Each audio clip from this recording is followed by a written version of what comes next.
آج کل مجھ سے بہت سارے لوگوں نے مسئلہ پوچھا پچھلے دنوں، قربانی کے جانور خرید رہے ہیں نا، تو مثلا ایک گائے خرید لی. اب جس وقت بچہ پیدا ہوا تھا یا بچی پیدا ہوئی تھی تو اس وقت وسعت نہیں تھی تو نہیں کر سکے تھے عقیقہ، کوئی بات نہیں. اب اللہ نے آج وسعت دی ہے تو آپ قربانی کا جانور خرید رہے ہیں، 7 حصے ہیں اس کے اندر. تو لوگ مسئلہ یہ پوچھتے ہیں کہ کیا ہم بچے اور بچی کے عقیقے کی بھی نیت کر لیں، یعنی ایک حصہ بچے کی طرف سے عقیقے کا رکھ لیں، ایک حصہ بچی کی طرف سے عقیقے کا رکھ لیں، ایک اپنا کر لیں. اگر نہیں ہوا تو کوئی حرج نہیں ہے اس کے اندر، آپ کر سکتے ہیں. قربانی کے جانور میں 7 حصے ہوتے ہیں، آپ نے 3 حصے 4 حصے قربانی کے رکھے، اپنی قربانی، اہلیہ کی قربانی، والدین کی قربانی، اور بچوں کا عقیقہ نہیں ہوا تو آپ نے ایک حصہ بچے کے لیے رکھ لیا عقیقے کی نیت سے، ایک حصہ بچی کے لیے رکھ لیا عقیقے کی نیت سے، یہ بھی درست ہے.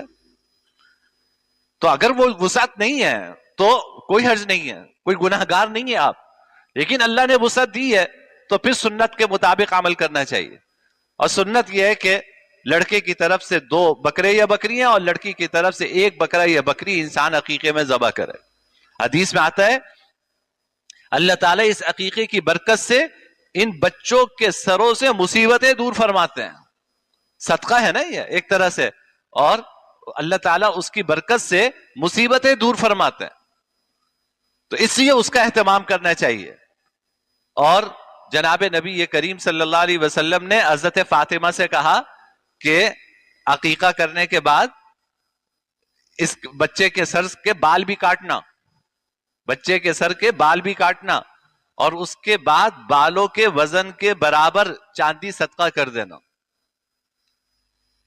عقیقہ کرنے کے بعد بال بھی کاٹنا اور بالوں کے وزن کے برابر چاندی بھی صدقہ کر دینا. حدیث میں آتا ہے کہ تقریباً 1 درہم کے قریب رقم بنی تھی جو حضرت فاطمہ رضی اللہ تعالی عنہا نے صدقہ فرمائی تھی. تو یہ بھی جناب نبی کریم صلی اللہ علیہ وسلم سے ثابت ہے. تو اس لیے عقیقے کا اہتمام کرنا چاہیے اور سنت سمجھ کے کرنا چاہیے. اور یہ بات بھی اچھی طرح ذہن میں رکھیں کہ جو قربانی کے گوشت کا حکم ہے وہی عقیقے کے گوشت کا حکم ہے. بھائی قربانی کا گوشت آپ خود بھی کھا سکتے ہیں، رشتہ داروں میں بھی تقسیم کرتے ہیں، غریبوں کو بھی کھلاتے ہیں. تو اسی طرح عقیقے کا گوشت ہے، آپ خود بھی کھا سکتے ہیں، دعوت بھی کر سکتے ہیں رشتہ داروں کی، اور رشتہ داروں میں تقسیم کرنا چاہیں، غریبوں میں تقسیم کرنا چاہیں وہ بھی کر سکتے ہیں. یہاں تک کہ جو جانور قربانی میں ذبح کرنا جائز ہے وہی عقیقے میں ذبح کرنا جائز ہے. جس جانور کو آپ قربانی میں نہیں ذبح کر سکتے، مثلا